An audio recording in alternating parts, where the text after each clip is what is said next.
일주일 잘 보내셨습니까? 이제 저녁 되면은 풀벌레 소리 들으면 가을인가 하는데 다시 해가 뜨면은 더워 죽겠다 소리부터 먼저 나오. 오늘도 땀을 엄청 많이 흘렸는데요.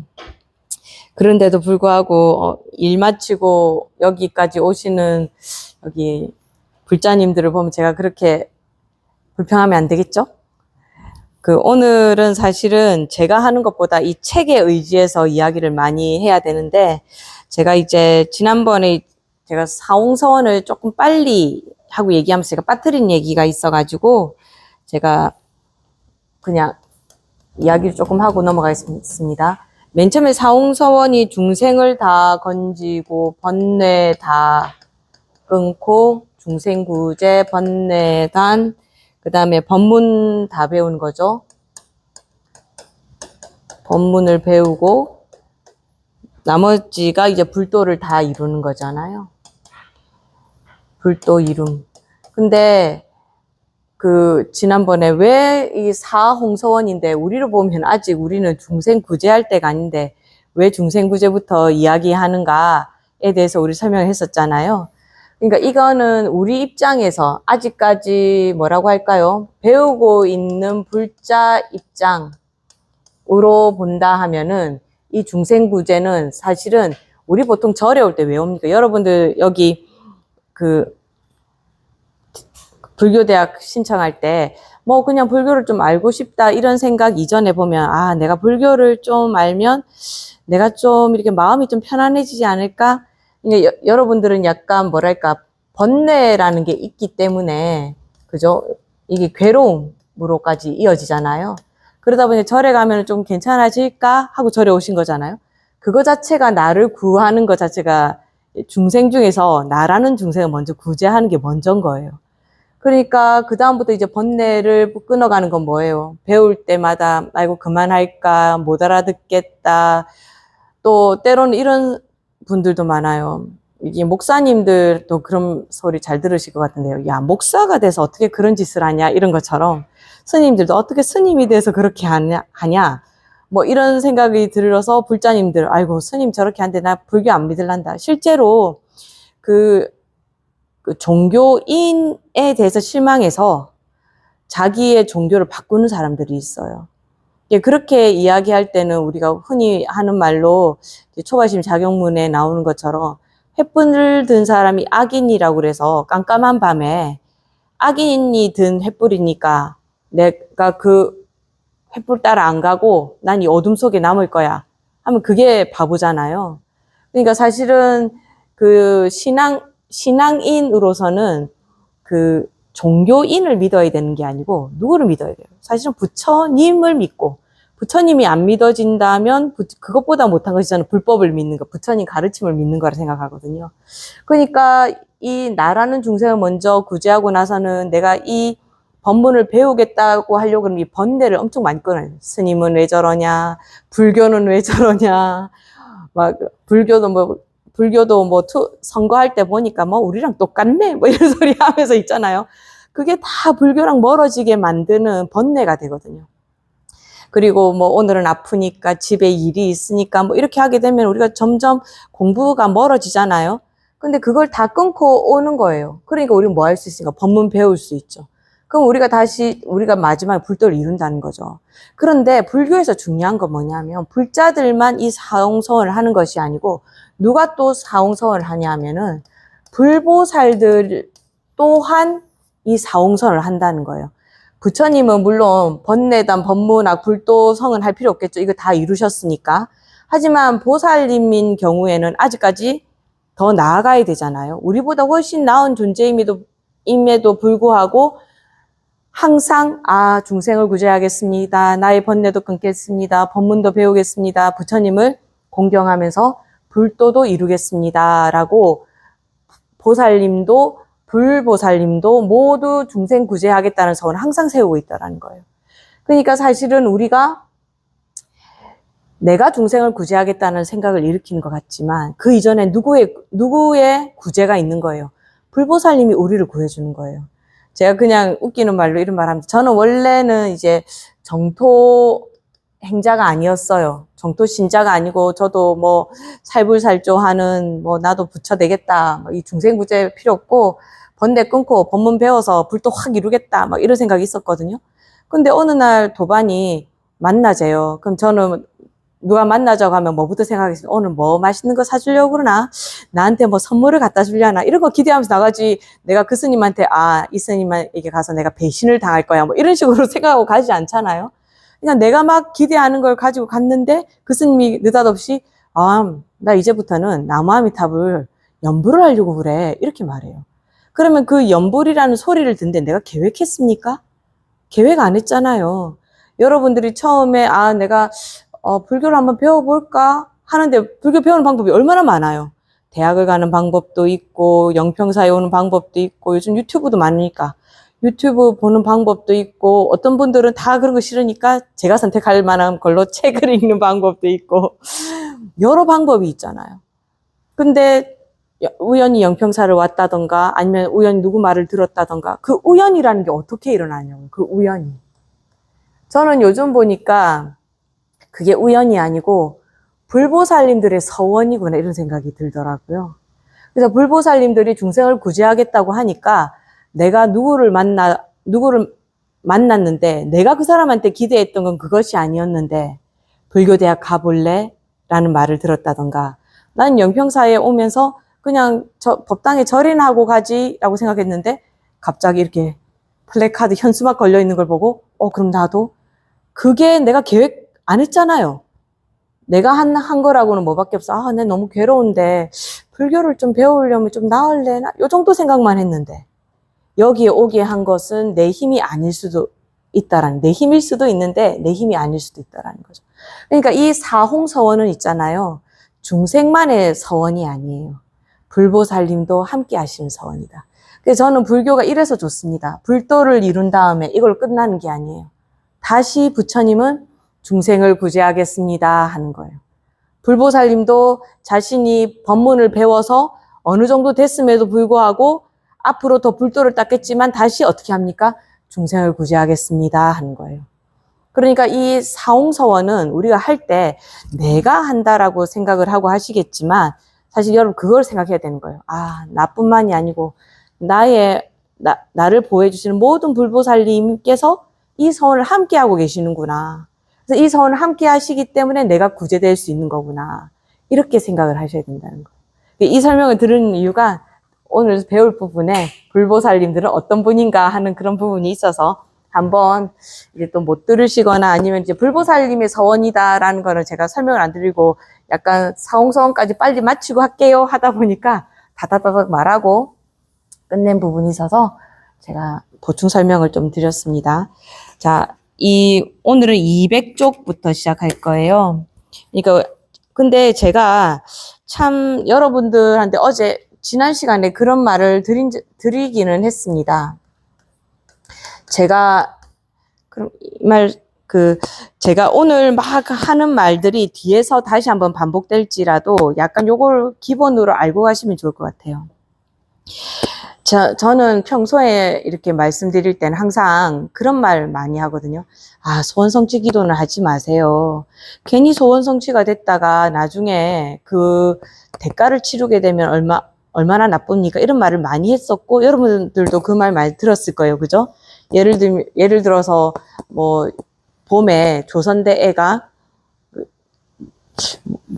오리엔테이션 갔다가 술 많이 먹고, 갑자기 심장마비가 왔는데, 응급실 그때가 한창 그 모자랄 때여가지고, 응급실 찾아다니다가, 작년인가 보다.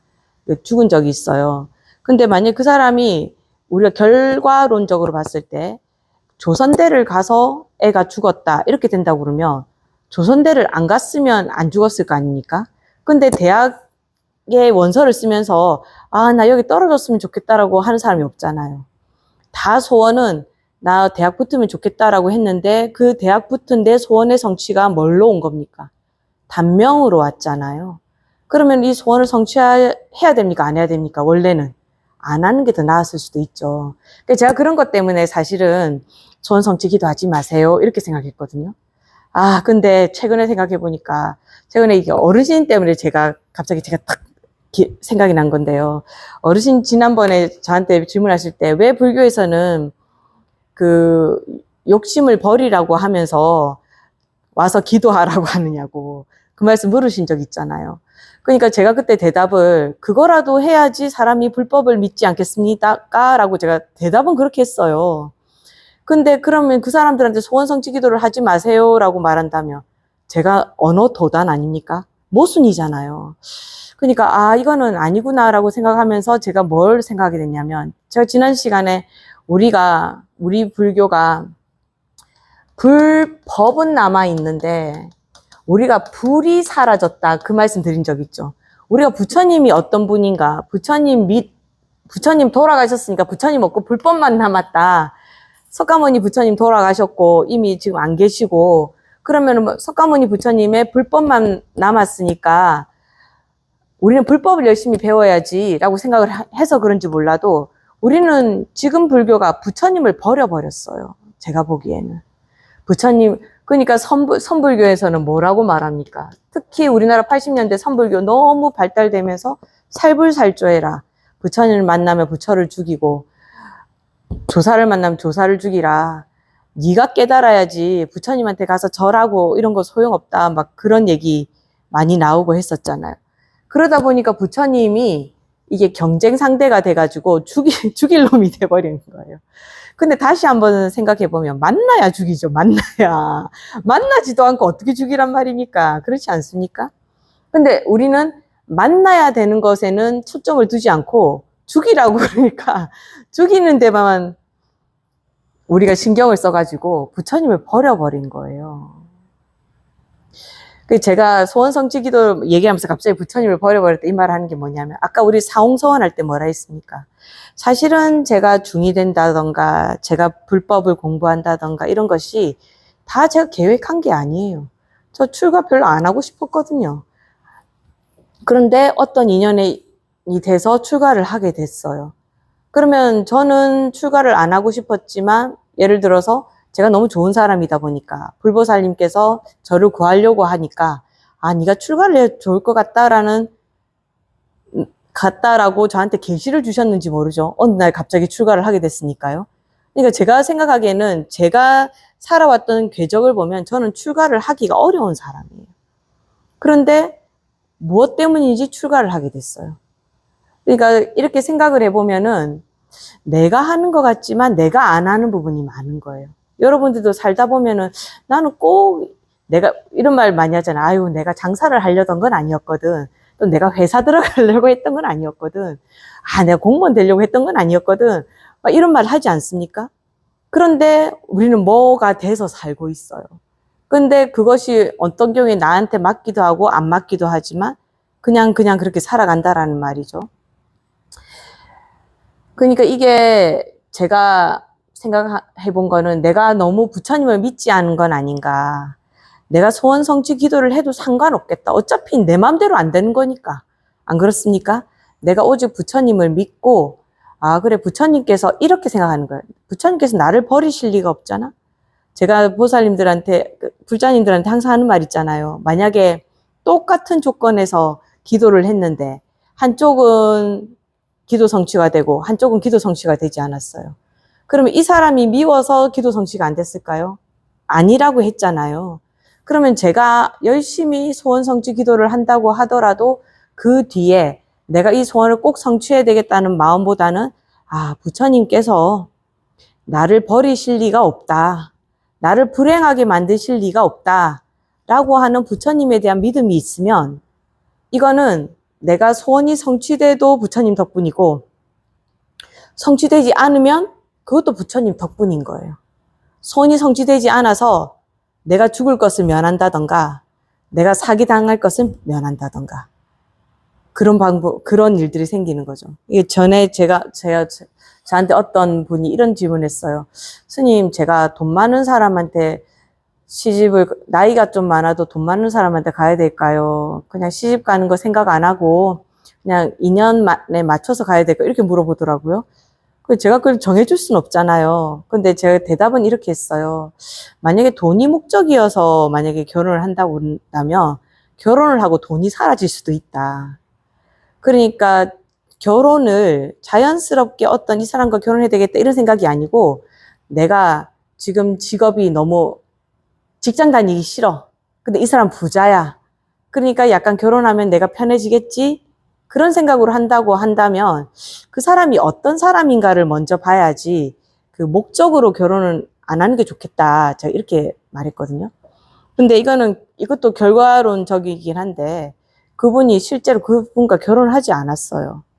근데 몇 년이 지나고 나서 그 사람이 사업이 잘못돼 돈이 한주 많던 사람이었는데 망할 때는 그죠? 우리 많고 적고가 없잖아요. 망한 거예요.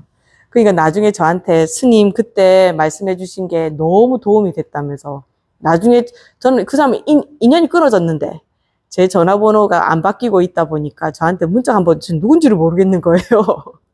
누군지 모르겠는데 아 스님 말씀하신 대로 해서 제가 결혼에 대한 생각을 다시 하게 됐다.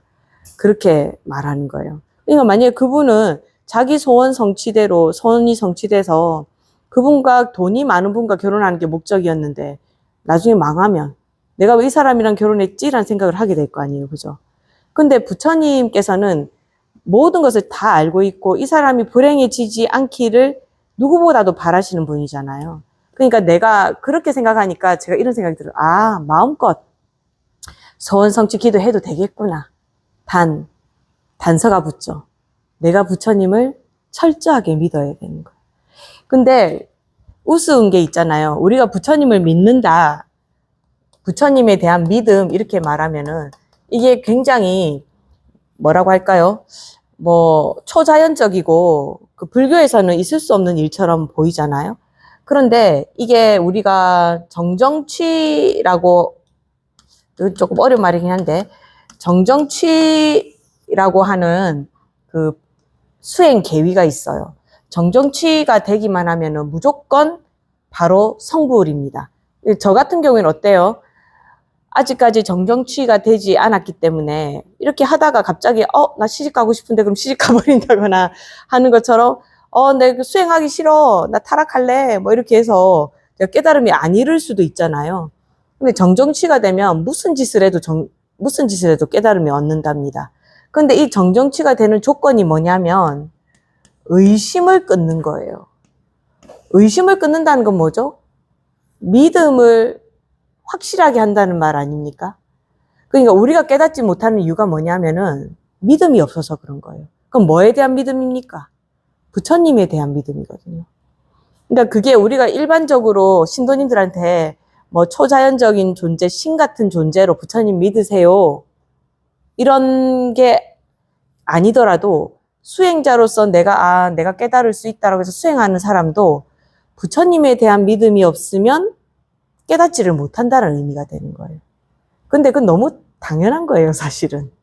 왜냐하면 저도 출가할 때 내가 부처된다라고 하는 부처님의 말씀이 없었다면 나도 부처될 수 있구나라는 믿음이 없었으면 제가 왜 출가를 하겠습니까? 안 그렇습니까? 난 부처되려고 하는 건데요. 근데 누가 부처된 적 있다고 저한테 말한 사람도 없고 제가 부처된 일이 있는 것도 아니에요. 여러분들은 보통 나 그거 믿는다 할 때 어떻게 해서 믿습니까? 근데 해봤어. 이러고 믿지 않습니까? 내가 경험했는데 내가 들었는데 누가 이렇게 하면서 뭔가 근거를 대면서 난 믿는다라고 하잖아요. 근데 부처님이 된다는 건 근거가 뭡니까? 사실은 근거가 없어요. 부처됐다고 나한테 말하는 거는 이게 책에 있는 말이잖아요. 그죠? 내가 그 부처된 사람을 직접 본 것도 아니잖아요. 지금 가르친다고 앞에 있는 저도 부처가 아니잖아요. 그럼 여러분들은 도대체 무슨 근거로 제 말을 믿고 무슨 근거로 나중에 나도 언젠가는 번뇌를 다 끊고 부처가 되겠다는 겁니까? 그러니까 사실은 우리가 맨 처음에 불교에 들어올 때부터 불교에 들어와서 중생이 부처된다 라는 걸 들을 때 그럴 수도 있겠다고 할 때 벌써 믿음이 시작되는 거예요. 그래서 아마 초발심시 변정각이라고 처음에 마음을 내면 그 즉시 깨달음을 이룰 수 있다라고 하는 이유가 우리가 일단 불교에 들어올 때는 우리 부처님이 나를 돌봐주실 거야 라고 하는 믿음, 부처님에 대한 믿음, 또는 저 같은 사람은 나는 수행하면 부처가 될 수 있어, 그런 믿음으로 하는 거거든요. 그렇지 않습니까? 그래서 이 부처님이 무엇보다도 불교에 중요하다. 그래서 저는 이제부터는 말을 바꾸기로 했어요. 소원 성취기도 마음껏 하십시오. 단 내가 이거 소원 성취 기도해가지고 안 이루어지면 나 부처님 안 믿을래, 이런 마음이면 소원 성취 기도하면 안 돼요. 부처님은 나한테 항상 좋은 것만 주실 거야. 그리고 부처님께서 나한테 내가 생각하기에 안 좋은 걸 주신다 해도 그건 나한테 좋은 거야. 엄마들이 애 약 먹일 때 애가 막 약 쓰다고 안 먹으려고 하면 엄마들이 억지로 먹이지 않습니까? 애가 싫다는데, 애가 괴로운데 왜 억지로 먹이려고 합니까? 엄마들은 알거든요. 이거 안 먹으면 애가 열 때문에 큰일 난다는 거. 그러니까 부처님도 가끔은 우리한테 쓴 약을 먹일 때 우리는 그게 부처님이 나를 버렸나? 애들이 가끔씩 어릴 때 엄마가 훈육한다고 때리거나 우리 엄마가 아닌가? 내 진짜 엄마는 어딨지? 이렇게 생각한다잖아요. 그죠? 그러니까 우리가 부처님을 어떻게 믿어야 되는가? 그게 있어야 지금 이야기, 부처님을 믿어야 지금 하는 이야기가 다 성립이 됩니다. 여기에 보니까 그 대반열반경 춘다품, 춘다는 누구냐면은 부처님께 공양을 올렸는데 부처님께서 그 공양 올린 음식을 먹고 부처님 죽었어요. 그래서 이 춘다는 사실 부처님을 죽인 사람입니다. 죽는 것에 대한 원인을 제공한 사람입니다. 근데 뭐라고 하냐면, 거룩하십니다 부처님이시여, 넘어진 것을 일으켜 세우듯이, 가려져 있는 것을 나타나게 하듯이, 방황하는 자에게 길을 안내하는 것과 같이, 어둠 속에서 등불을 갖게 하고 눈 있는 자에게 보라는 듯이, 이와 같이 부처님께서는 여러 가지 방편을 가지고 진리를 나타내 보이십니다. 저는 부처님과 거룩한 가르침과 스님들께 귀하여 받들겠습니다 라고 하면서 공양을 올렸는데, 이것이 부처님께서 열반에 들게 하시는 원인이 되는 겁니다. 그러니까 요 말이 뭐냐 하면은, 사실 우리가 부처님을 믿을 때 이런 마음이 있어야 된다는 거예요. 내가 소원 성취를 해서 내 소원을 안 들어주신다 하더라도 그게 뭡니까? 어둠 속에서 등불이 돼주시려고 돼보시니까 우리는 모르잖아요, 앞일을. 여러분, 앞일 아는 사람 있습니까? 그냥 예측할 뿐이죠. 내가 시험을 치면 몇 점 정도 나올 거야, 예측을 할 뿐이죠. 근데 모의고사 아무리 쳐서 90 몇 점 나오던 애가 실제 모의고사 가서 70점 받는 경우도 있거든요. 그날 컨디션이 안 좋다든가 여러 가지 일로. 그냥 우리는 예측만 할 수 있을 뿐이에요. 근데 부처님은 예측 이상을 하시는 거죠. 근데 그러면 이런 질문 나올 수 있습니다. 그러면 인간의 삶이 숙명, 정해졌다는 말입니까? 이렇게 물을 수 있지 않아요? 정해져 있으니까 부처님이 그걸 보시고 이렇게 가면은 안 되는데 라고 해서 그쪽으로 맞춰주시는 거냐, 이렇게 물어볼 수 있잖아요. 근데 저도 예언을 합니다. 어떻게? 지금 하는 거를 보면 미래가 보여요. 어떤 애가 엄마한테 열심히 공부한다고는 하는데 시험을 2년을 떨어졌어요. 그래서 엄마한테 걔가 요즘 좀 공부 좀 열심히 합니까? 물어보면 아이고 늘 하던 대로 그대로 하고 있어요, 이렇게 말합니다. 그럼 저는 예언할 수 있어요. 걔 이번에도 떨어지겠네요, 이렇게. 사실은 걔가 운이 없어서 떨어지는 게 아니고 실제 걔 생활하는 거 보면 공부를 안 해서 떨어지는 거예요. 무슨 말이냐면 우리는 업이라는 게 있지 않습니까? 도둑질을 많이 하는 사람은 그 업이 어떻습니까? 나중에는 결국은 그 업이 점점점 커지다, 작은 도둑이든 큰 도둑이든 나중에는 이 사람은 가난하게 되고, 아니면 운이 나쁘면은 국가의 처벌을 받을 수도 있고, 훔치는 거는 작게 훔치는 것도 안 갈 수도 있잖아요. 그러니까 우리가 그 사람이 행동하는 거, 그 사람의 말, 그 사람의 생각을 보면 그 사람 미래를 알 수 있어요. 그러니까 부처님께서 보시면 이 사람 물이 흘러서 낙동강 물이 우리 어디로 흘러갈지 다 모릅니까? 다 알아요. 왜냐하면 물길이 그렇게 나 있으니까요. 우리의 업은 물길입니다. 그래서 어디로 갈지가 그냥 보여요. 근데 불교는 숙명이 아니라는 이유가 뭡니까? 내가 이 물길로 가야 돼요, 원래는. 근데 불교를 배웠어. 그래서 말을 함부로 하지 말랬지. 생각을 함부로 하지 말랬지. 그렇게 하니까 이쪽에 작은 지류가 하나 생겨요. 그런데 이쪽으로 물이 갑자기 내 생각이라는 것이 이쪽으로 물을 훨씬 더 많이 보냅니다. 내가 생각으로, 의지로. 그러면 이 강은 이쪽으로 흐르는 것이 아니고 이쪽으로 흐르게 돼 있어요. 우리 지류 바꾸는 거 요즘은 포크레인만 있으면 얼마나 간단하게 강 흐름도 바꾸잖아요. 그렇지 않습니까? 근데 인간은 이걸 어떻게 바꿀 수 있다고요? 의지, 생각으로 바꾸는 겁니다. 저희 신도님 아들 중에 얼마 전에 저한테 그 아이는 조그만 거라도 아직 25살밖에 안 됐어요. 근데 걔를 조그만 것도 저한테 전화해서 물어보거든요. 엄마한테 물어보면 답이 안 나오고 스님한테 물어보면 답이 와요. 이러면서 저한테 전화를 하거든요. 하루는 이렇게 막 자기가 야유회를 가는데 그 회사 야유회에 요즘도 게를 먹는데요. 그래서 게를 먹으러 간대요.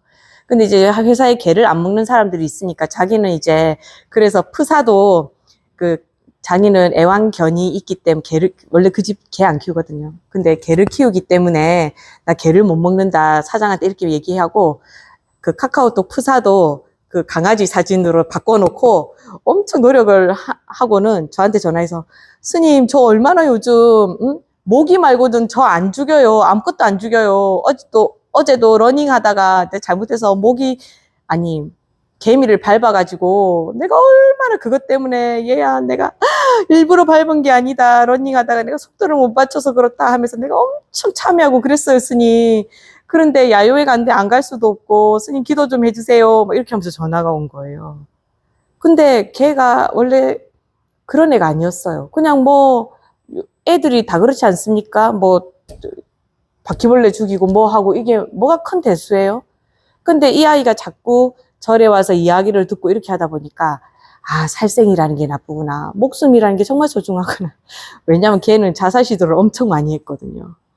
그래서 저랑 친한 게 있어요. 근데 자기가 옛날에 자살을 하려고 할 때는 목숨이 끝나면 끝난다고 생각을 했대요. 근데 어느 날 이제 제가 계속 이야기하고 이렇게 하면서 생각을 해보니까 만약 자기 목숨이 끊었는데 끝이 아니면 어떡하지? 이 걱정이 되더래요. 모르잖아요. 끝일 수도 있고 아닐 수도 있잖아요. 끝이면 다행인데 끝이 아니라고 생각을 하기 이게 너무 문제가 많은 거예요. 그 다음부터 걔가 자살 시도를 안 하게 됐어요. 엄청 열심히 살거든요, 요즘. 그러니까 그게 자살을 안 하겠다라는 생각을 하게 되면서 생명에 대해서 생각을 하게 되고 그 뒤가 있을 수도 있다고 생각을 하니까 지금 자기 행동도 신경 써서 하게 되는 거예요. 그러니까 그 아이는 어떻게 되겠습니까? 맨 처음에 길로 갔다면 이 길로 막 갔겠죠, 그죠?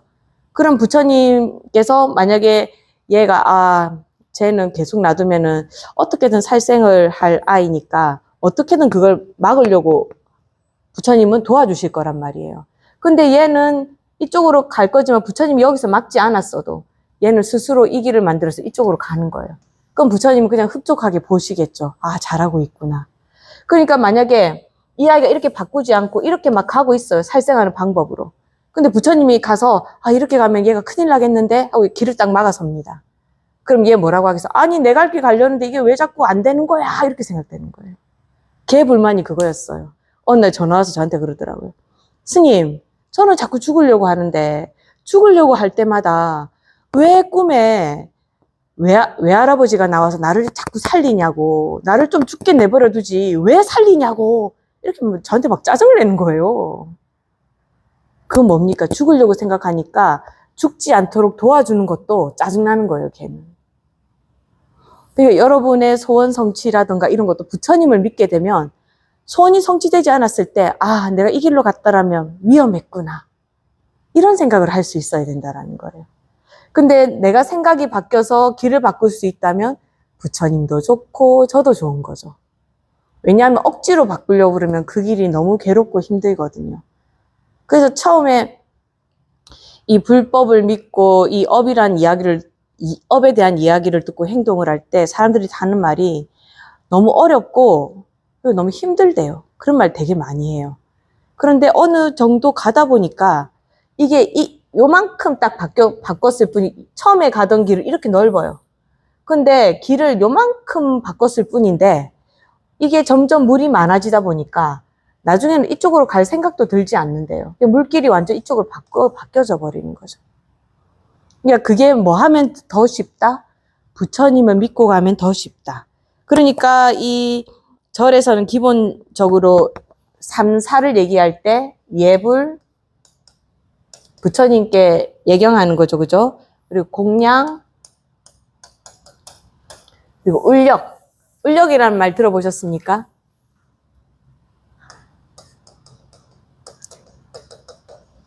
울력이라는 말을 우리가 다시 말해 일. 그러니까 스님들은 수행하시다 보니까 오늘 들었는데 맨 처음에 여기 스리랑카 스님이 와 있었거든요. 근데 남방 불교에서는 스님들이 이게 더운 지역 스님들이다 보니까 이 울력을 안 해요. 그냥 이제 먹을 게 풍족하고 하니까 그냥 사람들 이제 겨울이 없잖아요. 근데 동아시아 같은 경우에는 겨울이 있기 때문에 신도들에게만 의지해서는 스님들이 살 수가 없어요. 그러니까 겨울이 되면 모두가 다 배고프잖아요. 그러니까 스님들도 여름이나 이럴 때 일을 좀 하고 이렇게 해서 이렇게 식량도 좀 비축해 놓고 겨울날 준비를 할 수 있게 되는 거죠. 그러니까 어쨌든 도량 가꾸고 이런 울력이라고 해요. 근데 절에 있으면서 가장 중요한 게 뭐냐면 우리 옛날부터 사시마지밥 내려 먹으면 굶을 일이 없다. 사시마지만 올려도 스님들이 굶을 일이 없다라는 거예요. 부처님께 예불을 하고 있다라는 것이. 그래서 여기 보면 201쪽에 보면 예불, 불보살님께 예배드리다 이런 말이 있잖아요. 그죠? 그 예라는 말은 공경하다라는 말이고 배는 뭐 굴복하다라기보다는 뭐 이렇게 몸을 굽힌다 뭐 이런 말인데 이게 사실은 공경하다, 누군가를 공경하려고 한다. 이렇게 하면은 먼저 뭐가 있어야 됩니까? 아, 나보다는 저분이 낫다라는 말이 있어야 돼. 생각이 있어야 되잖아요. 그럴 때 우리가 흔히 하는 말이 굴복이라는 말보다 불교에서는 하심이라는 말을 더 많이 씁니다. 그리고 공경한다. 그러니까 나를 낮추게 되는 거예요. 불교에서 가장 중요한 게 뭡니까? 무아잖아요. 내가 잘났다, 내가 있다, 잘났다 하는 것을 오히려 욕심 부리는 것보다 어쩌면 불교에서는 이 나를 낮추는 거를 더 중요하게 생각할지도 몰라요. 욕심을 좀 뭐 이렇게 나를 낮추는 사람이 욕심을 부릴 일도 좀 적을 수도 있습니다만은 욕심이라는 것은 어차피 죽으면 버릴 수밖에 없는 거예요. 뭐 갖고 갈 수 있습니까? 없잖아요. 근데 죽어도 갖고 갈 수 있는 건 뭐냐면 나라는 생각은 죽었어도 갖고 갈 수 있어요. 그 증거가 뭡니까? 죽었는데 배고프다고 꿈에 나타나고 장화홍련이 억울하다고 꿈에 나타나고 그게 너무 한이 깊거나 그러면 내가 한이 있다라는 마음이 없어지질 않는다라는 거예요. 그러니까 그냥 물질에 대한 욕심이나 이거보다 더 가장 심한 욕심이 나에 대한 욕심, 내가 없으면 안 된다는 욕심이 가장 심한 욕심이 되는 거죠. 그래서 사실 부처님께 예불한다라는 것 자체가 수행의 시작이기도 한다라는 겁니다. 내가 잘났지만 부처님보다는 못하잖아. 어떤 면에서 내가 부처님이 안 계신다고 하면 내가 어떻게 지혜롭게 살 수 있지? 저는 그런 생각 많이 하거든요. 어떤 사람들이 막 이런 말을 해요. 아니, 내가 남을 도울 필요가 뭐 있어. 나 혼자 잘 먹고 잘 살기도 바쁜데, 남 돕는데 내가 뭐 하러 그걸 해야 돼? 그리고 내가 어떤 단체에 돈을 줬어. 근데 내가 준 돈을 가지고 자기들이 거기에 쓴다라는 보장이 없잖아. 막 이런 말 한단 말이에요. 여러분들도 그렇습니까? 뭐 국경 없는 의사회나 뭐 이런 단체에 이렇게 기부할 때 그런 걱정 좀 돼요? 내 돈 잘 쓰나? 이런 걱정 좀 되고 아예 내 거 착보 가면 어떡하지? 이런 걱정합니까? 저는 옛날엔 그런 걱정했었거든요. 근데 요즘 좀 생각을 바꾸고 어떻게 생각했냐면 어차피 내가 내는 돈 중에 일부라도 자기 그 단체를 유지하기 위해서는 만약에 20%든 10%든 거기 안 쓰면 안 돼요. 안 그렇습니까? 그리고 거기에 직원들이 있어요. 그러면 돕는데 안 쓴다 하더라도 우리 요즘 얼마나 그 그 취업난 있습니까? 그 사람들이 거기에 취업해서 생계를 유지해요. 그럼 그 사람들에게 한테라도 가겠죠. 무슨 단체장이 있어서 자기가 뭐 그 착복을 한다 해도 그 많은 돈의 80%까지 착복하기가 힘든 구조라는 말이죠. 그리고 재무제표 같은 거 보고해야 됩니다. 그러니까 이게 구조 자체가 엄청나게 뭐 착복해 먹을 수 있고 내가 원하는데 못 쓴다고 하는 방법이 없어요. 근데 어떤 사람들은 그런 말 한단 말이에요. 그러니까 들어보면은 그래, 그 말이 틀린 거는 아니죠. 그죠? 그런데 제가 불교를 공부를 하게 되면 어떻습니까? 내가 남을 돕지 않는데 나를 누가 도와주겠는가? 이런 생각이 드는 거죠. 내가 남을 돕지 않는 이 마음을 보고 부처님께서 나를 도와주실까? 그래도 부처님은 나를 도와주시지. 하지만 내가 부처님께 부끄럽지 않은가? 이런 걸 생각을 해본다던가. 그리고 부처님의 가르침이 없었더라면 내가 누군가가 나를 엄청 괴롭히는데 내가 그 사람을 그러면 내가 만약에 부처님 가르침이 없었다면 전 평생 그 사람 미워하면서 살 거예요. 안 그렇습니까? 근데 부처님께서 뭐라고 하셨습니까? 다 인연 따라오는 것이다. 그러니까 전생에 내가 그 사람 좀 괴롭혔나? 이 생각도 좀 들고 그리고 나는 그런 적이 없는데 만약에 이것으로 해서 내 마음의 힘을 알아본다고 한다면 나는 과연 나를 괴롭히는 사람을 용서하는 내가 좋은가? 용서하지 않는 내가 좋은가? 그리고 용서했을 때 나의 인연이 좋아지는가? 용서하지 않았을 때 나의 인연이 좋아지는가? 이런 거에 대해서 생각할 수 있도록 해주신 게 부처님이란 말이에요. 왜냐하면 인연법이라는 말 때문에. 인연법. 그렇지 않습니까? 내가 굳이 이 사람한테 이 사람을 벌 주지 않아도 이 사람 나쁜 짓 한 건 어떻게 벌 받을 거야. 그러면 내가 뭘 안 해야 됩니까? 내가 악업을 안 지어야 되잖아요. 아무리 그 사람이 나한테 원인을 제공했다 하더라도 이런 말 있지 않습니까? 제가 전에도 드린 말씀 있는데요. 부처님께서 와서 누군가가 막 화를 내면서 부처님 어떻게 그러실 수가 있습니까? 당신 때문에 우리 아들이 가가지고 내 재산 물려줄 사람이 없게 됐다면서 막 욕을 해요. 부처님께서 가만히 듣고서 네, 아이고 힘드시겠습니까? 힘드시겠습니다. 그러십니까? 뭐 이렇게 들어주고 있었어요. 그러니까 화낸 사람이 앞에 사람이 아무 반응이 없으면 막 화내다가 자기 제풀에 지치잖아요. 그러니까 실컷 내고 나니까 부처님께 물어본 거예요. 아니 내가 이렇게까지 당신을 욕하는데 부처님은 화도 안 나십니까? 이렇게 물어봐요. 그러니까 부처님께서 뭐라고 하시냐면 누군가가 당신이 나에게 금은보화를 100수레를 나한테 갖다 줬습니다. 근데 나 그거 받기 싫어서 안 받겠다고 했어요. 그럼 그 금은보화는 누구 겁니까? 나한테 준다고 가져왔지만 내가 안 받으면 그 사람 거예요. 그러니까 악업도 마찬가지예요. 그 사람이 나를 화나게 하려고 막 나쁜 걸 해요. 근데 내가 그걸 보고 내가 열을 안 받아. 그럴 수도 있지, 뭐. 세상 일, 살다 보면 이런 일도 있지. 이렇게 해버려요. 그거 누구 겁니까? 내가 안 받았으니까. 자기 거예요. 근데 내가 거기에 반응을 해. 이 자식이 하면서 같이 때리패고 난리를 해. 그러면 그 사람과 나 사이에만 주고받은 것이 주고받고 끝나는 게 아니고, 내가 한 행동에 대한 책임을 내가 다시 져야 돼요. 그러면은 누가 나한테 나쁜 짓을 하고 나한테 화를 나게 했다 하더라도 나는 거기에 반응을 하지 않아야 된다라는 거거든요. 이렇게 말하면 스님 사람이 화도 내야지 어떻게 화를 내지 않고 삽니까? 아니 화내지 말라는 게 아니에요. 근데 뭐 하지 마라? 연연해 하지 마라. 그냥 화는 내는데 화는 좀 내다 보면 그냥 나중에는 안 보면 좀 화가 덜 나요. 그럼 매일 보는데요? 그러면 매일 조금씩 줄이죠 뭐. 그러다 보면 그 사람도 내가 반응이 없으면 그 사람 반응도 줄어들게 돼요. 그리고 무시하는 것도 방법입니다. 내가 뭘 안 하려고 하면 힘들겠지만. 그러니까 아까 그 청년도 그렇잖아요. 걔도 예전에는 사람한테 맞춰야 된다 막 이렇게 생각하면 막 걔도 먹고 막 이랬을 거예요. 먹으려고 애를 써본다거나 그렇게 했을 거예요. 그러니까 자기 신념이 생기니까 어떻게 합니까? 개 안 키우는데 나 개 키워요. 왜 이렇게 말한다던가. 그러니까 뭔가 내가 그 사람과 이 사람이 나를 자꾸 화나게 하니까 엮이지 말아야지라는 생각을 하면서 부처님께 그럼 부탁을 하는 거죠.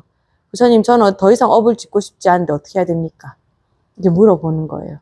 그러니까 이 부처님께 예배하고 공경하는 거, 이것이 뭡니까? 나를 낮추는 것부터가 시작되는 거예요. 그러니까 어떻게 돼요? 밑에서부터 세 번째 줄. 공경하기 때문에 헐뜯지 못하고 굴복시켰기 때문에 방종하지 못한다. 만일 악한 생각을 영원히 멸하고 착한 생각이 항상 존속하면 비록 형식을 갖춰 나타내진 않았어도 항상 예배하는 것이라 할 수 있다. 그러니까 우리가 부처님께 예배하는 거 있잖아요. 이걸 내 몸에 계속 습관을 들이게 되면 영평사 와서 부처님 그 상이 있는 조상 앞에서도 내가 부처님께 예배할 수 있지만 저 같은 경우 저는 집에서라고 말하면 저는 참 집이 절이니까 말이 안 되는군요. 저희 신도님들 같으면은 아침에 제일 먼저 하는 게 뭐냐면 뭐 보살님들 화장하거나 그렇게 하잖아요. 그러면 가장 좋은 게 뭐냐면은 아미타경을 틀어놓는 거래요. 그러니까 아미타경을 딱 틀어놓으면 아미타경은 뭐 이렇게 하십시오 저렇게 하십시오가 아니고 극락이 어떻게 생긴 거를 막 해주거든요. 그러면 그걸 틀어놓으면서 한글로 된 거 틀어놓으면서 극락에 가면 부처님 계시고 거기에 나무가 어떻고 바람이 어떻고 이러면서 부처님 화장하면서 부처님 오늘 하루도 제가 부처님 뜻에 어긋나지 않게 살 수 있도록 부처님 도와주세요. 이렇게 하면서 화장을 하게 된다는 거예요. 그게 뭡니까? 예불이지요. 부처님께 예경하는 거지요. 그 사람 앞에는 뭐가 없으니까 보통은 화장하거나 이렇게 하면서 화장이 왜 이렇게 안 됐지? 오늘도 가면 그 사장놈이 나한테 뭐라 하겠지? 막 이렇게 생각하면서 화장을 할 거 아닙니까? 그런데 부처님께 예경하는 거를 먼저 아미타경을 틀어놓는다던가 그런 거 요즘은 그런 게 많으니까요. 그렇게 해서 부처님을 생각하다 보니까 화장을 하면서도 부처님 오늘 하루도 제가 잘 좋은 인연으로 살 수 있도록 도와주세요 하고 가니까 이 인생이 너무 평안한 거예요. 왜냐하면 내가 그놈을 가서 어떻게 해야 될 건데 이런 생각으로 아침을 시작하지 않기 때문에요. 그래서 이 예불이라는 것이 꼭 여기에 와서 절에 와서 하는 것만이 예불이 아니고 여기 보면 이제 법원주림 202쪽에 예배의 의미를 보면 이렇게 해놨어요. 요즘 불자들은 보면 부처님의 명호를 부르고 들을 때 비록 몸으로 예배하나 마음은 바깥 경계를 반연하여 중도에 미끄러지더라도 조금도 반성하고 뉘우침이 없으며 또 어떤 불자들은 대중에 예배할 때 천스님과 만의 속인들이 큰 소리로 주고받으며 도에 지나치게 예배하면서 몸은 따라 절하지 않고 마음은 공경히 생각하지 않으며 마치 군인의 점호 같아서 다만 빔 이름만 기억한다. 이것은 방아가 오르내리는 것 같아 한갓 수고로울 뿐이요 이익은 없다. 믿음에 의해 잘 들어가 지혜를 낼 수 있는 것인데 믿음이 이미 행해지지 않았거든 무엇에 의해 들어갈 수 있겠는가. 자, 믿음 얘기 나오지요. 그러니까 여러분이 생각하는 부처님이 어떤 분인가를 한번 생각해 보세요. 불보살님 어떤 분이십니까? 항상 사홍서원을 하시고 우리보다 더 깊게 사홍서원을 하세요. 그러니까 맨 처음 뭡니까? 부처님께서는 이 해가 떠오르든 해가 지든 항상 중생을 구제하겠습니다. 또 어떻게 하겠어요? 중생의 번뇌가 없어지도록 하겠습니다. 부처님은 번뇌를 없애는 쪽으로 가시겠죠. 당신은 번뇌가 없으니까. 중생의 번뇌가 없어지도록 하겠습니다. 그리고 중생들이 항상 나의 법문을 듣도록 제가 노력하겠습니다. 그렇게 해서 모두를 성불시키겠습니다. 그렇게 하고 계신 분이 누구시다? 불보살님이라는 거예요. 그러니까 우리가 불보살님 그렇게 하고 계신데 우리가 고향에 계신 부모님 생각하면 아이고 내가 이러고 그러니까 또 생각나는데요. 제가 혼자 있을 때는 집에서 에어컨을 좀 잘 안 틀어요. 우리 신도님들이 뭐라고 그러냐면 에어컨을 켤 때마다 이렇게 생각된대요. 아이고 우리 스님은 오늘도 그 에어컨도 안 틀고 땀 뻘뻘 흘리면서 계실 건데 나는 이렇게 시원한 데 있어서 어떡하나 이런 생각을 한대요. 그것처럼 우리가 그냥 있으면서 내가 힘들 때도 부처님께서는 나를 구하려고 그렇게 애를 쓰시는데 내가 조금이라도 더 힘내야지 이런 생각으로 부처님께 예배하고 아침에 혹시 혼자서 화장하고 이러시는 분들은 저희 신도님들처럼 또 한번 해보세요. 다른 경전보다 아미타경을 틀어놓으면 극락에 대한 이야기가 많이 나오기 때문에 부처님께서 이렇게 우리를 위해서 극락을 마련하셨구나. 부처님께서 우리한테 이런 걸 해주고 싶어 하시는구나 라고 생각이 들면서 오늘도 그 부처님 은혜를 갚기 위해서 열심히 노력하자. 이렇게 생각을 하게 된다라는 거예요. 절에서는 3번 예불을 올리잖아요. 아침, 점심, 저녁. 그래서 그것을 뭐라고 그러면 삼시예불이라고 한답니다. 203쪽 두 번째 줄에 보면 삼시예불. 근데 우리가 사시라는 것이 우리가 뱀사자 사시잖아요. 우리 보통 뭐 축시기도 뭐 하고 할 때는 우리 자축인묘 진사오미 이거 말하는 거거든요. 사시가 아마 10시께 되는 그런 걸 겁니다. 제가 확실하게는 지금 잘 모르겠네요. 그래서 사시에 부처님께 올리는 공양을 마지라고 합니다. 요거는 우리나라에서만 쓰는 말인 것 같은데요. 근데 요거는 한자말이 아니고 마기라고 하는 산스크리트어의 음사입니다. 근데 요즘은 요 말이 뭐냐 하면은 아주 귀한 약초라는 뜻이래요. 그러니까 이게 사시에 부처님께 마지를 올린다라는 것이 이 약초는 어떻습니까? 뭐 약을 달인다거나 약초를 뭐 캔다던가 이렇게 하려면 보통 정성으로 되는 게 아니잖아요. 정성이 많이 들어갔다, 마음을 많이 넣었다 이런 의미로 쓰인다고 합니다. 근데 실제로 제가 사전을 찾아보니까 뭐 그냥 약초 이 정도로만 나와 있더라고요. 근데 뭐 그런 말이라고 한다니까요. 그러니까 이 사시마지를 올린다는 게 이제 부처님 공양, 부처님 밥을 맞이라고 해요. 맞이는 올렸냐, 뭐 이렇게 말을 하는 거죠. 그리고 우리가 보통 그 부처님께 예불을 올릴 때, 여러분들 사시맞이 때 혹시 기도 올려보셨습니까? 그럼 지심정내 공양, 뭐 이렇게 해서 하잖아요. 그 7정내, 7번 정내, 이 정자는 이 정수리 예의란 뜻이에요. 그러니까 머리를 이렇게 바닥에 대는 정도로 내가 예경을 올린다 이 말이거든요. 7정내 하는 데도 있는데 뭐 예를 들면 8정내, 9정내 막 만들 수 있어요. 예를 들면은 그 7정내 안에는 비로자나 불이 없거든요. 근데 비로자나 불을 모시는 도량이다. 그럼 비로자나 불한테 예경하는 그 예불문을 중간에 넣을 수가 있어요. 그럼 8정내가 되겠죠. 그런 경우도 있다라고 합니다. 어쨌든 뭐 예불문 외우면서 하게 되고, 이제 우리가 보통 보면은 그 각단이라는 말을 쓰거든요. 각단. 여기 204쪽 박스에 든 거를 보면은 각단 예경은 우리나라의 전통적인 사찰 구조를 반영한 의례다. 우리나라의 전통 사찰에는 중심이 되는 큰 법당뿐만 아니라 약사전, 관음전, 지장전, 칠성각, 산신각 등의 정각이 있다. 각각의 정각의 주인공인 관세음보살이나 지장보살님께 예배를 올리는 것을 각단 예경이라고 한다. 근데 이렇게 건물이 따로 있는 경우도 있지만은 우리 그 영평사 법당도 들어가 보면은 중간에 부처님 계시고 이쪽에 뭐가 있어요? 신중단 있어요. 그죠? 신중단 있고, 이 보통 본존불이라고 하거든요. 본존불. 근데 영평사는 좀 복잡하게 여기에 또 관세음보살님인가? 관세음보살님 여기 있었던가? 아무튼 보살님인가 하고 여기 또 사리를 또 모셔놨어요. 굉장히 복잡한 구조로 돼 있는데 이쪽은 보통 영단이 있거든요. 우리 제사 지내는데 영단. 영가할 때 영자를 써서 영가를 올리는 단이다, 영단이라고 그래요. 이렇게 돼 있으면 보통 스님 이거 절을 어떤 순서로 합니까? 이렇게 물어봐요. 간단하게 하면 이렇게 할 수 있습니다. 본존불이 근데 3분인 경우도 있죠.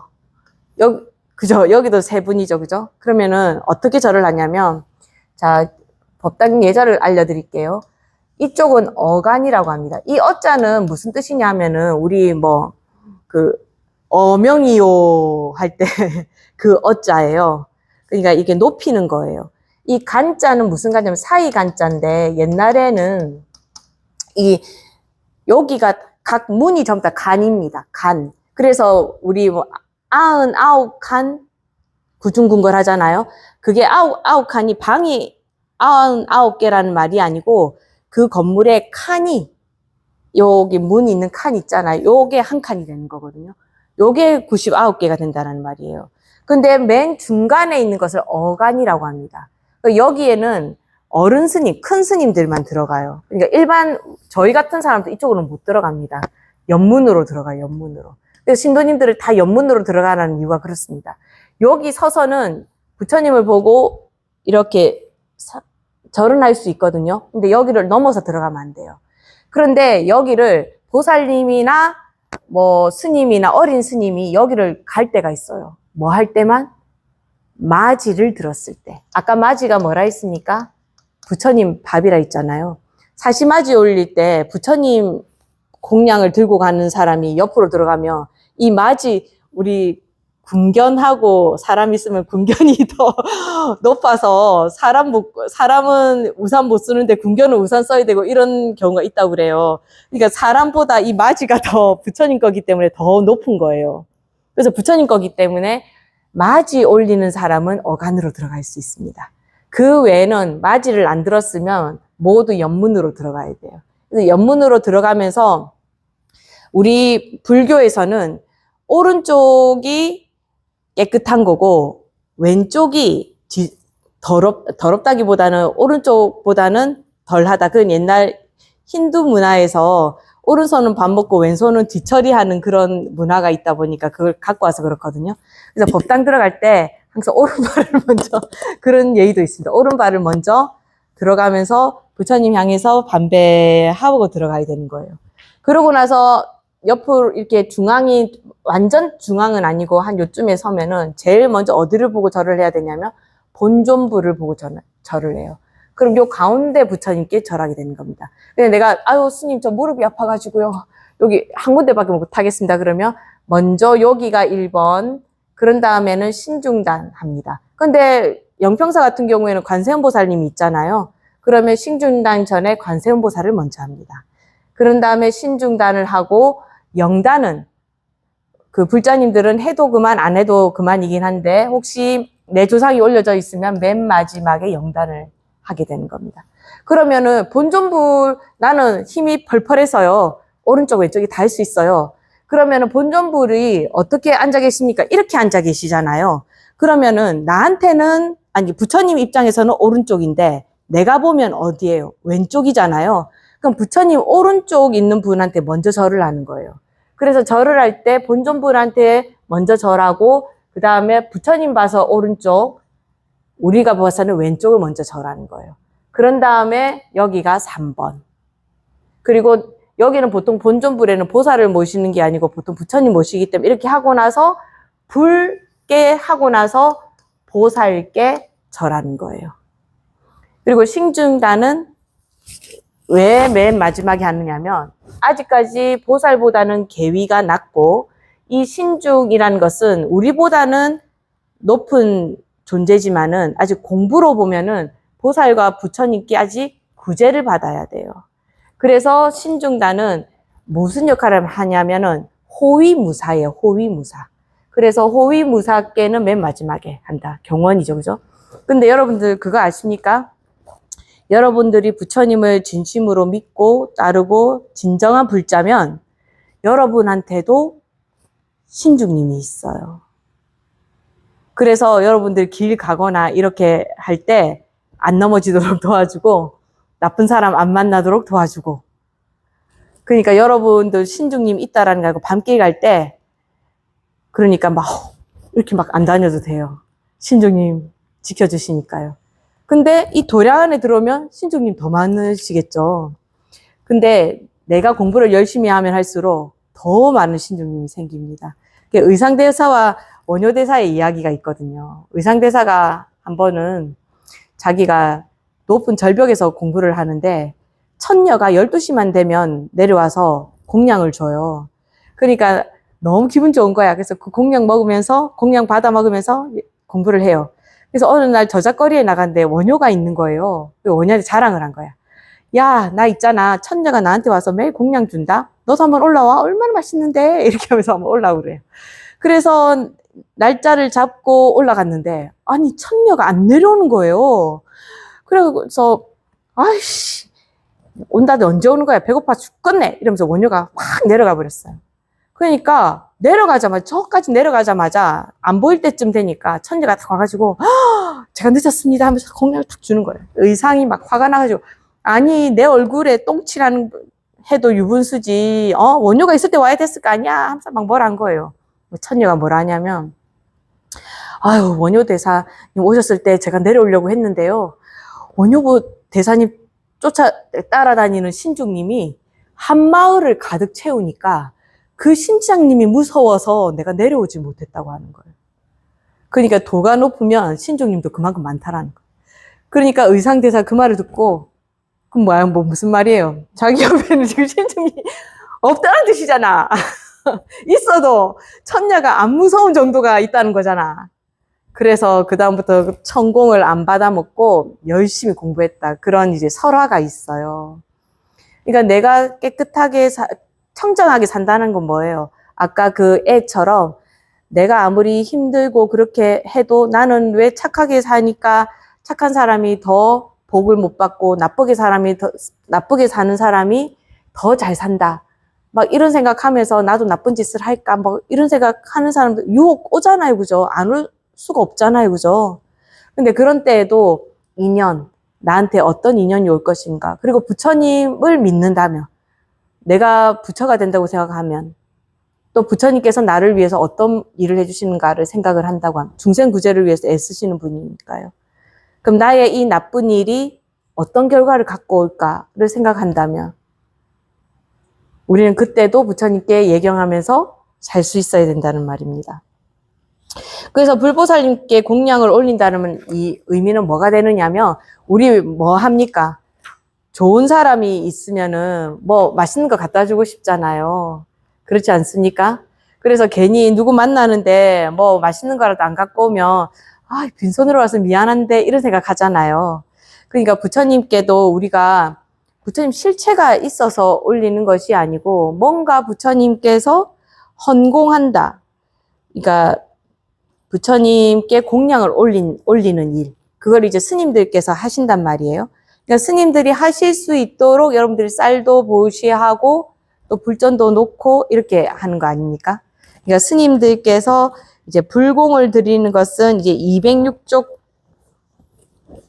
이 박스 안에 보면요. 불공이랑 불보살님께 공양을 올려 그 가피로 재앙을 없애고 건강과 행복을 기원하는 의식. 사시불공, 아까 사시마지 올린다 했죠. 그게 10시에서 11시 사이. 헌공이라는 말도 이제 불공과 비슷하긴 한데 부처님이 아니고 그냥 우리 신중단에도 기도하잖아요. 신중님이나 불보살님께 기도하는 것은 헌공한다 이렇게 말합니다. 그 외에 예불이나 예경을 할 때는 우리가 공양은 올리지 않고 아침 저녁으로 그냥 이렇게 살겠습니다. 축원하기도 하고 예불하는 걸 말하는 겁니다. 칠정례 같은 거 하면서. 그래서 208쪽에 보면은 법회 자체를 무엇 때문에 하는가. 저는 이제 스님들께서 법회에 참석하시게 되면은 스님들을 법문하시는 스님 계시고 여기 스님들 참석하시고 이렇게 제가불자님들 있을 때를 이렇게 생각해 보면 그때가 가장 아름다운 법회 자리인 것 같아요. 그러니까 스님들도 늘 법문을 듣는다라는 그런 모습을 보여주시는 거잖아요. 그러니까 이 법회 자리에서는 불자님들 입장에서는 스님들도 저렇게 노력하시는데 라는 생각으로 법문을 듣고 스님들은 있는 그대로 위이 그러니까 스님의 모습을 보여주는 것으로도 신도님들은 어떻게 생각하시겠습니까? 스님들은 그냥 먹고 사는데 그냥 밖에서 그냥 먹고 살 수 있잖아요. 그런데 저 부처 되겠다고 하는 데 있어 부처가 되겠다고 머리를 깎고 지금 또 법문까지 들으러 와 계신다고 한다면은 진짜 부처님이 있는 거 아닌가? 라고 하는 불법승에 대한 믿음을 그 법회를 통해서 우리가 가질 수가 있는 거예요. 그러니까 사실은 이렇든 저렇든 가장 중요한 것이 뭐냐면은 부처님에 대한 믿음이다. 그러니까 부처님의 믿음 안에서 이루어지는 것들은 모두 예불, 예경, 헌공, 공양 이런 모든 것이 될 수 있다. 그래서 법회 진행 순서 그냥 넘어가고요. 그리고 우리가 불교 명절이라고 돼 있는데 212쪽에 보면은 이게 음력을 기준으로 하는 겁니다. 음력 1일은 정광제일, 8일은 약사제일, 15일은 미타제일, 18일은 지장제일, 24일은 관음제일인데 이거 다 지켜서 불공 올리고 법회하는 절도 있어요. 큰 절 같은 경우에는.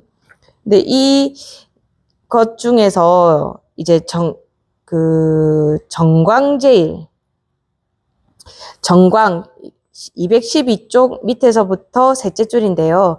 이게 정광제일은 신중신앙입니다. 신중신앙. 음력 초하루부터 보통 3일까지 하는 경우가 많은데요. 부처님께 공양을 올리는데 이때에 일반적으로 신중기도를 올립니다. 그래서 아까 말했던 신중단에 있는 분들은 불법과 불교 믿는 사람들, 여기 나오죠, 그죠? 불교 믿는 사람들을 보호하고 이익을 준다. 그래서 빨리 소원 성취하려고 그러면 우리 신중기도 해라. 이런 말이 있는 이유가 이제 불법을 보호하시는 분이기 때문에 불자들을 빨리 보호해 주려고 그렇게 한다. 이렇게 해서 신중기도 해라. 이렇게 말씀하세요. 근데 제가 생각하기에는 그게 빨리 얻는다고 좋은 게 아니고 제대로 얻는 게 좋은 거 아닙니까? 그러니까 부처님께 부탁드려야 아무래도 신중님은 지혜가 부처님과 비교할 때 어떻습니까?